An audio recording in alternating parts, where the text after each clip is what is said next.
So folks, you'll see on the screen, I'm wanting us today to look into intimacy with God and taking you out of the friend zone and into something a little bit closer than that. But let me just start by talking about a typical day for me. So until recently, a typical day with God and myself was a bit like this. Wake up, think nothing of it. Check my phone, have a look at Facebook, check the news, and then suddenly realise, oops, good Christian school devotions. Go to my phone, find some scriptures and read them, not necessarily because I'm connecting, but I know that good Christians who do it, so that's what you do in the morning. So I read my scriptures, and then I pray to God. My prayer is basically, Lord, here's a list unlike these that is done, please. And then I go into my day. I don't think of him pretty much for the rest of the day, and then at dinner, suddenly, I go, oh, Grace, Heavenly Father, thank you for this food, please bless it, what does it mean? It's repeated, I've done it many times before, and to be perfectly honest, I do it because I'm trying to train my kids to do grace. I don't necessarily mean it, it just becomes something that's rehearsed.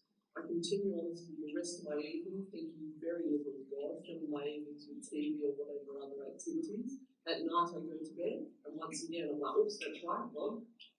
Lord, tomorrow could you please do these things? And then I go to sleep. I want to take that concept and superimpose it over another relationship, my relationship with my husband, Nash. So imagine I wake up in the morning, I ignore him, I pick up my phone, I look at Facebook, I check the news, find out more horrible stuff about COVID, roll over, and say, oh, honey, can you please do this? I get up, I think nothing more of my husband for the rest of the day.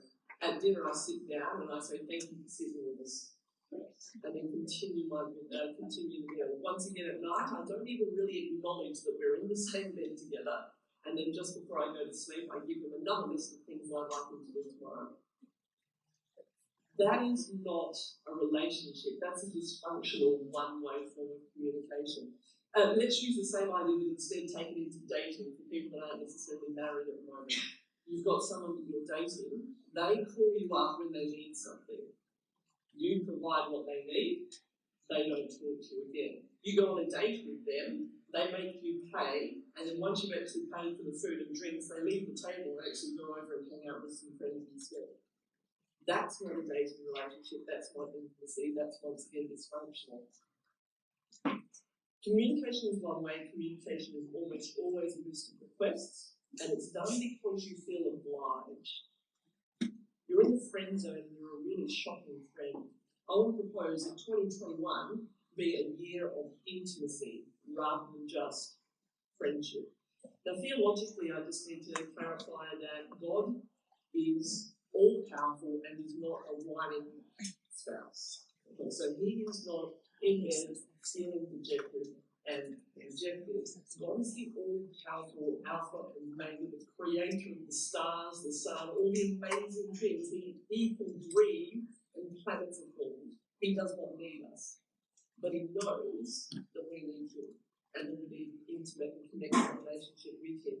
So much so that he gave us a perfect example that he's in relationship with himself. God, Jesus, Holy Spirit, he gets that relationship matters, that understanding and knowing each other is something that makes us tick. He also gave us the example of the Garden of Eden.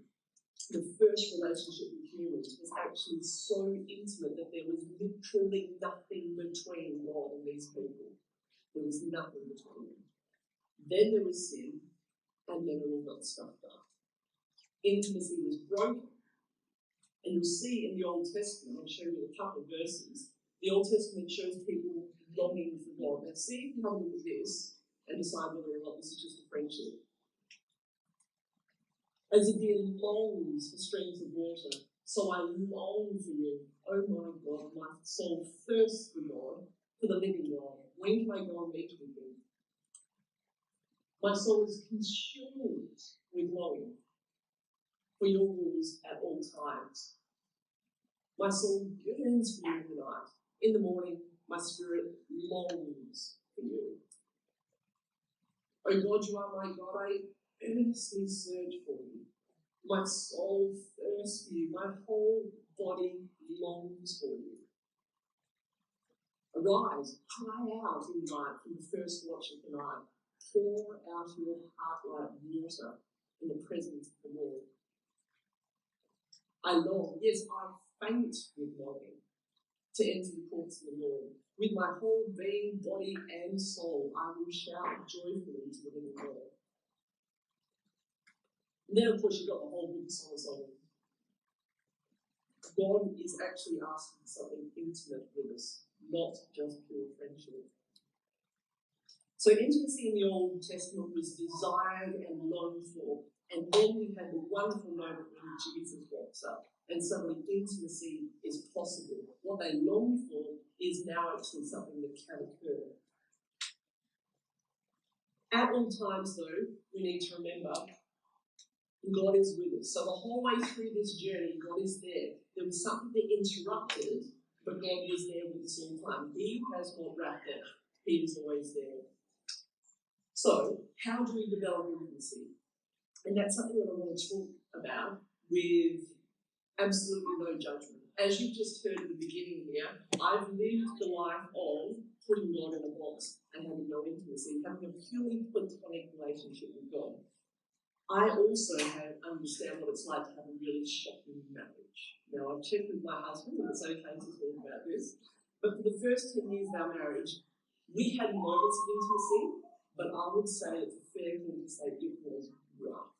It was really rough. Mash would stand here and admit to that as well. And at this time last year, it was that rough that it was that complete breaking point. Through miracles, through prayer for my family, pastors here, through counselling, things have changed. And this year, I would say, the one we've just had, was a year of Mash pursuing intimacy with me.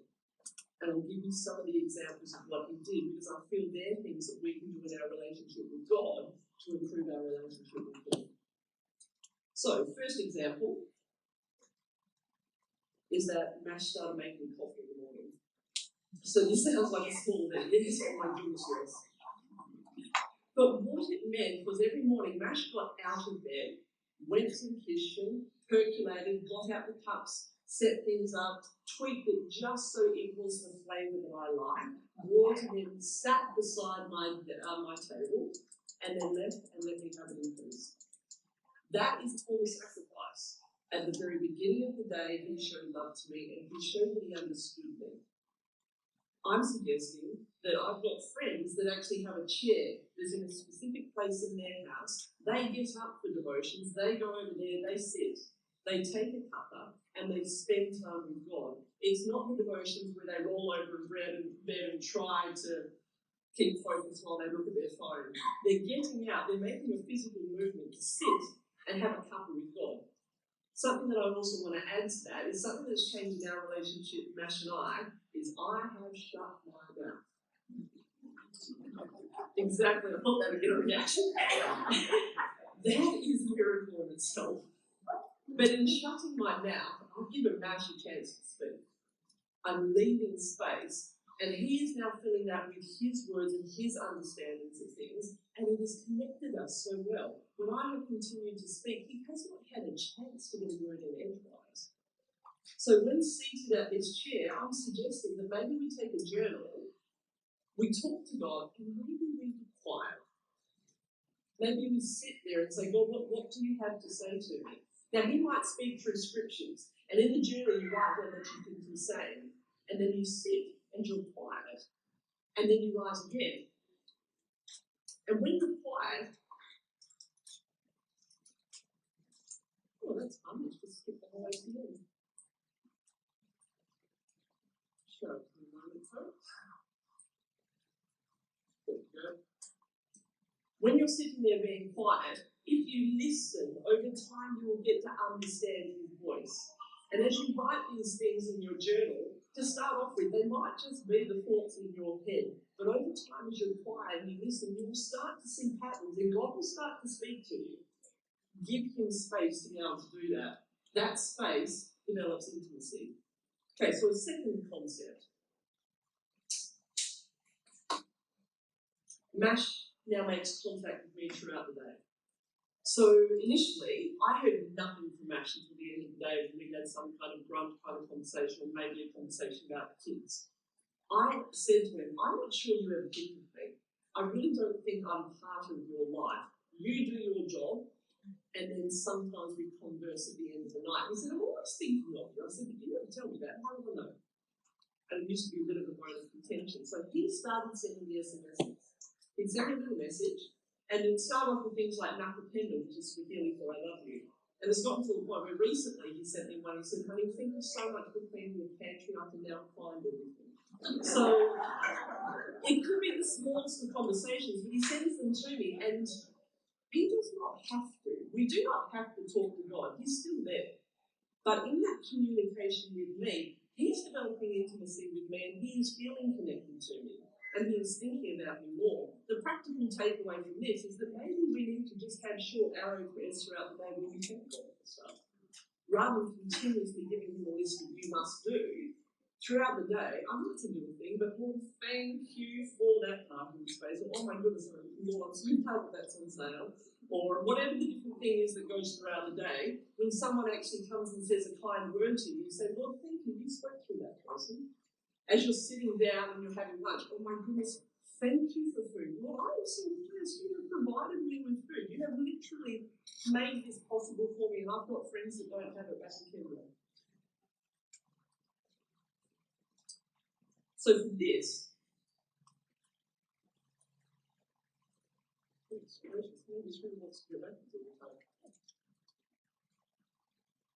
wanted to bring the verse 1 Thessalonians, to rejoice at all times and pray without ceasing. To have prayer as a continuous conversation throughout the day. Once again, God does not need your prayer. He is the Alpha and the Omega. But as you talk to him, your intimacy develops. Okay, so another one. MASH does active service. Last year, I took on full-time teaching at just about 4 weeks. We also have 3 children, so there's a lot going on. In the morning, I would leave by about 7 and get home close to 6 o'clock each night. Mash stood up. He became Superman. I'm telling you, like Jock's on the outside Superman. He was phenomenal. He would make lunches for the kids in the morning. Then he would take the kids to school. He'd pick them up from school. He'd look after them in the afternoon. He was doing the dishes. He was washing the laundry. He was cleaning the floors. This man turned into Superman. I could do all those things. But he chose to do them, and in doing them, it developed intimacy. It made me feel prioritized. It made me feel needed, wanted. It made me feel considered. A practical takeaway is that, are you doing active service for God? And if you're not, why? Let me talk about church in itself. My parents raised me with the concept of you go to church to give, not to get. Imagine if we have such an amazing relationship with God throughout the week, we feel so intimate, so connected, we get to church, and it's just an addition of interaction with God. We have such intense, amazing praise and worship times with God throughout the week, but when we get to Sunday, we're not sitting there going, that worship didn't meet my needs. We're sitting there going, oh my goodness, I get more praise and worship. That is so awesome. Extra. It totally changes the way we think about church and the way that we actually approach coming to church. Now, there are other love languages. Acts of service being the first one. Words of affirmation we've talked about briefly. Quality time I've also referenced. Gift giving. Imagine if your relationship with God was intimate, connected, and gift giving became your love language. So tithing was no longer an obligation. Tithing was something that you did out of a bubbling, effervescent relationship you have with God. You're like, I am so stoked that I get to give to you. You give me so much. I am so small, I am so little, but I get to give to the creator of the universe. That's amazing. Totally changes the way you think about things because of an intimate relationship. And physical touch, I am going to get there. So the next one is that Mash now looks for me. We got to a place in our relationship where Mash would avoid me like the plague. Anytime he saw me, he would find a way to be quiet and avoid conflict. To him, I was conflict. To him, I was not safe. To him, I was someone that did not love him, that wanted to cause problems, that was looking for arguments, that was looking for problems. My practical takeaway here is that it is possible that you have conflict with God. And maybe you don't trust him. Maybe he does not feel safe to you.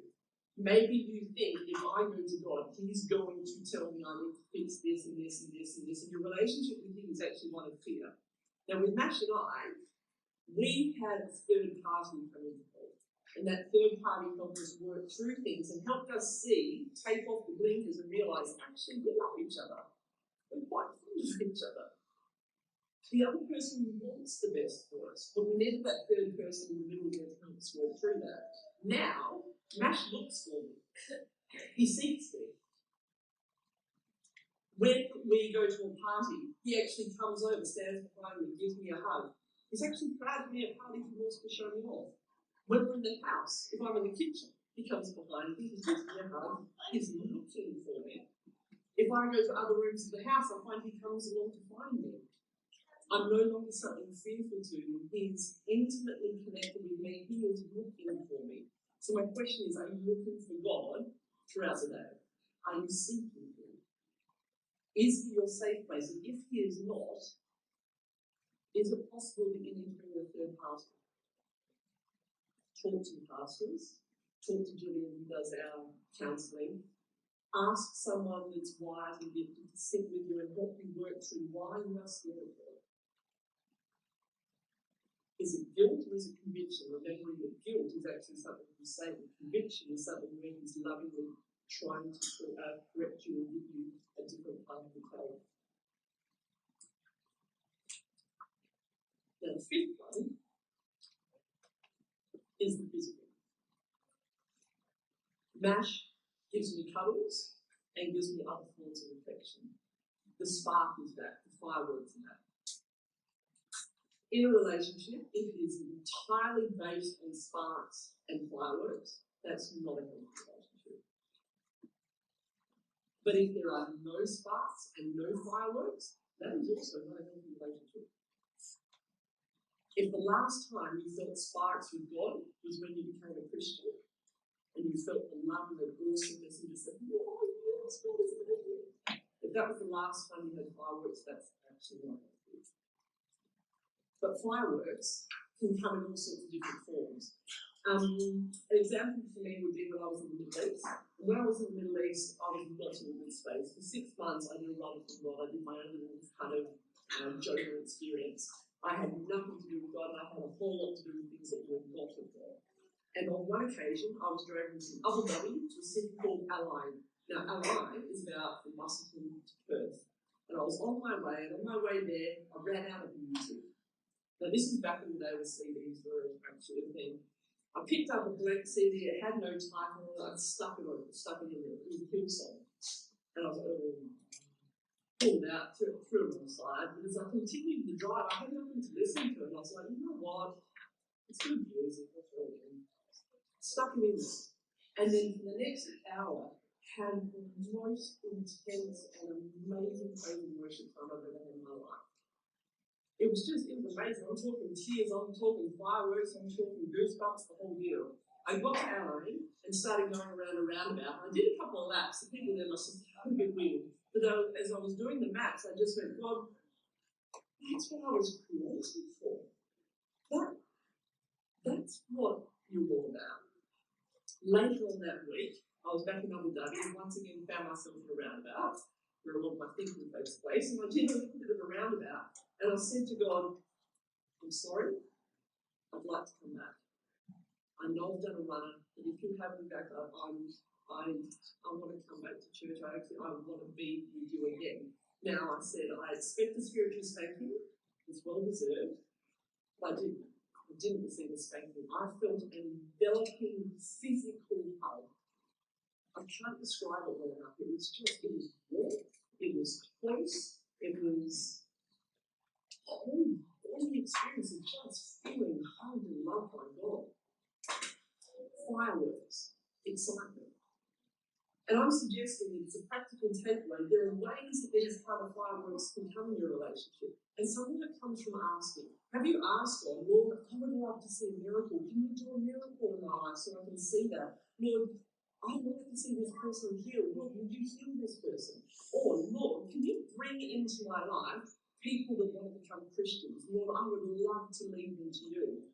Or, Lord, Father, fill me with the Holy Spirit. Give me the opportunity to speak in tongues, Lord. Father, just ask God to give you amazing experiences. They are not the be-all and end-all of relationship, but they are an important part of relationship. And something that can bring it about is fasting. Now, if you read this here, is not this the kind of fasting I have chosen to loose the chains of injustice and untie the cords of the yoke, to set the oppressed free and break every yoke. Now, that's fireworks. In the Bible, when Moses fasted, he got the 10 Commandments. That's fireworks. When Jesus fasted, he started his ministry. That's fireworks. Fasting is a physical way of inviting God to give you the feelings, to give you the excitement.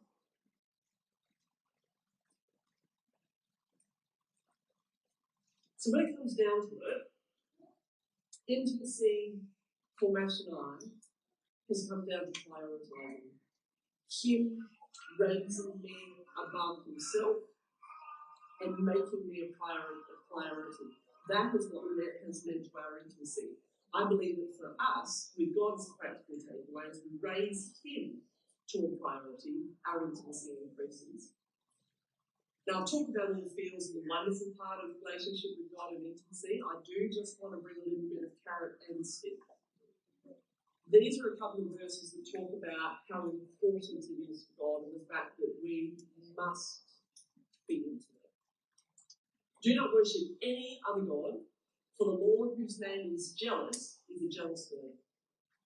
Or, anyone who loves their father or mother more than me is not worthy of me.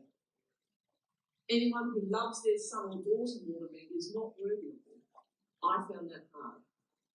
I love my kids. That's one of the closest relationships I have in life. And to be told through scripture that I'm to love God more, I had to sit and think about that one. And then Jesus replied, love the Lord your God with all your heart, with all your soul, with all your mind. This is the first and greatest commandment.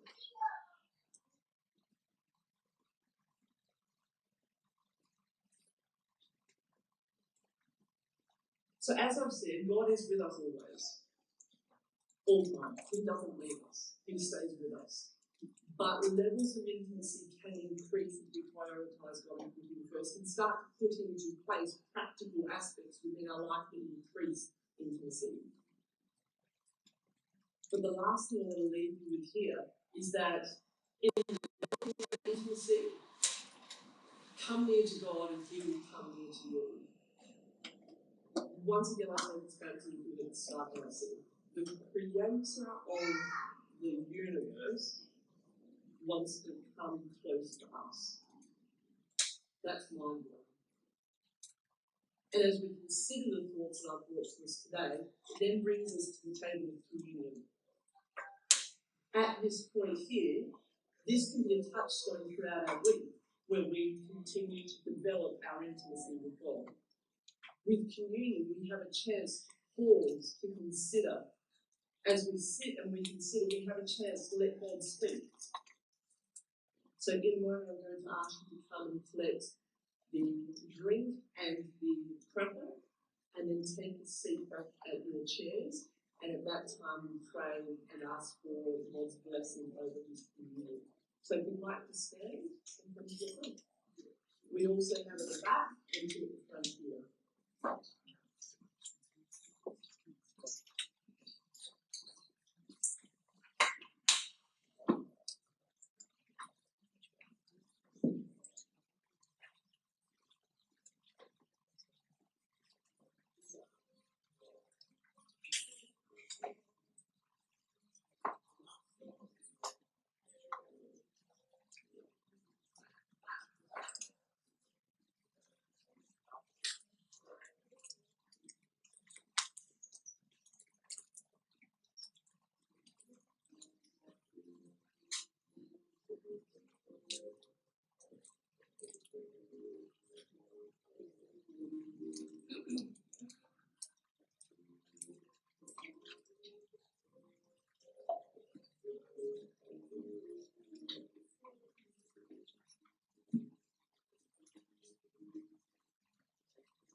As you sit in your seats, I want you to close your eyes and I want you to consider one way within your life that you can increase the intimacy that you have with God.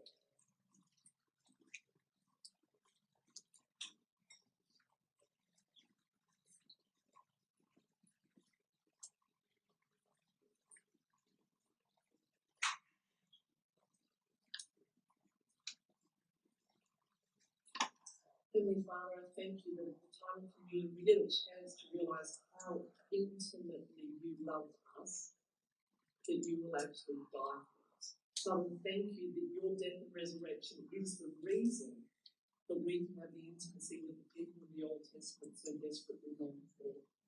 Father, we take this bread as a reminder of the body that you broke for us.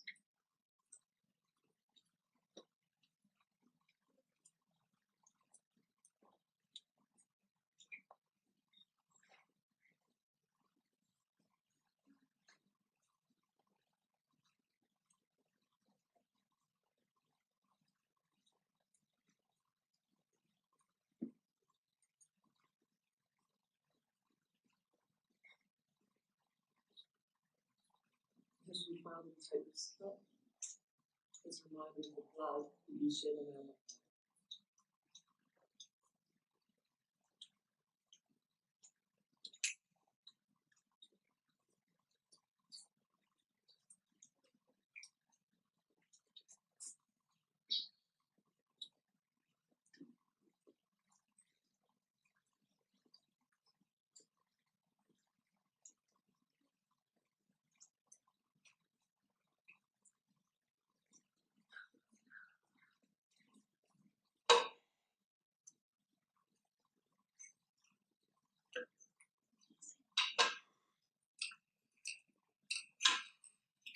So the happy ending to this story is that I can honestly say I feel more connected, more intimate and more loved by Nash today than I did when we were dating, when we got married. I feel more connected. And in the same way, as we leave today, because we're not finishing with a song, I want to encourage you to consider, if I felt that amazing when I first came to the Lord, can intimacy with God right now mean I feel even more connected than when I first got to meet Him? Something to pursue and something to consider. It's time to have a coffee and the rest outside with the chance to catch up and chat with each other. So I hope you have a wonderful rest